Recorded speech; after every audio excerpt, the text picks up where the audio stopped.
కావ్య తన చేతులతోనే స్వయంగా భోజనం వండి క్యారేజ్ కడుతూ ఉంటుంది. ఎలాగైనా సరే ఇది ఆయనకు చేరాలి. ఆయనకు నా వంట కూడా గుర్తు రావాలి అని చెప్పేసైతే చాలా సంతోషంగా క్యారేజ్ కడుతూ ఉంటుంది.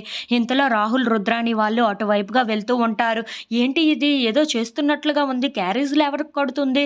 ఏం జరుగుతుంది అసల ఇక్కడ అని చెప్పేసైతే ఒక్కసారిగా షాక్ అయిపోతూ అలా ఒకరినొకరు చూసుకుంటూ అలా కావ్య వైపు అలా చూస్తూ ఉండిపోతారు. ఇంతలో రాజు దగ్గరికి యామిని వాళ్ళ నాన్న వచ్చి ఇప్పుడు అంతా సెట్ అయిపోయింది కాబట్టి నీకు యామినికి పెళ్లి చేయడానికి సిద్ధమవుతున్నాము.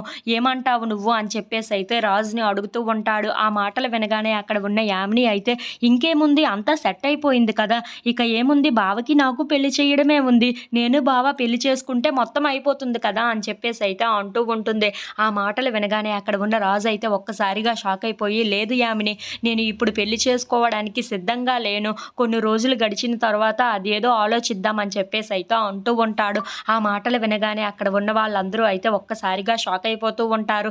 ఇంతలో అక్కడ ఉన్న యామిని మాత్రం ఏంటి వీడు ఇలా అంటున్నాడు అని చెప్పేసైతే అనుకుంటూ రాజు వైపు అలా చూస్తూ ఉండిపోతుంది. ఇంతలో ఒక ఆర్డర్ వస్తూ ఉంటుంది. అది చూడగానే అక్కడ ఉన్న యామిని అయితే ఎవరు నువ్వు అని చెప్పేసైతే అడుగుతూ ఉంటుంది. ఆ మాటలు వినగానే అక్కడ ఉన్నవాడు అయితే మీకు ఫుడ్ ఆర్డర్ వచ్చింది మేడం అని చెప్పేసైతే అంటూ ఉంటాడు. ఇంతలో అక్కడ ఉన్న యామిని మాత్రం మేమేమి ఫుడ్ ఆర్డర్ చేయలేదే అని చెప్పేసైతే అంటూ ఉంటుంది. ఆ మాటలు వినగానే అక్కడ ఉన్నవాడు మాత్రం లేదు మేడం కళావతి గారు మీకు పంపించారు అని చెప్పేసైతే అంటూ ఉంటాడు.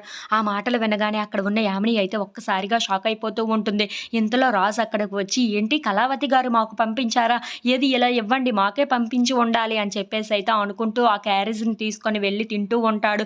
ఇంతలో అక్కడ ఉన్న ఫుడ్‌ని తింటూ అబ్బా! ఎంత బాగుందో కదా యామిని ఈ ఫుడ్ నాకు ఎక్కడో తింటున్నట్టుగా కూడా గుర్తు వస్తుంది అని చెప్పేసైతే అంటూ ఉంటాడు. ఆ మాటలు వినగానే అక్కడ ఉన్న యామిని అయితే ఒక్కసారిగా షాక్ అయిపోయి ఏంటి వీడు మళ్ళీ తన గతాన్ని గుర్తు చేసుకుంటాడా ఏంటా? అలా ఎప్పటికీ కానివ్వను నేను అని చెప్పేసి అనుకుంటూ అలా రాజు వైపు చాలా కోపంగా చూస్తూ ఉంటుంది. If you like this video please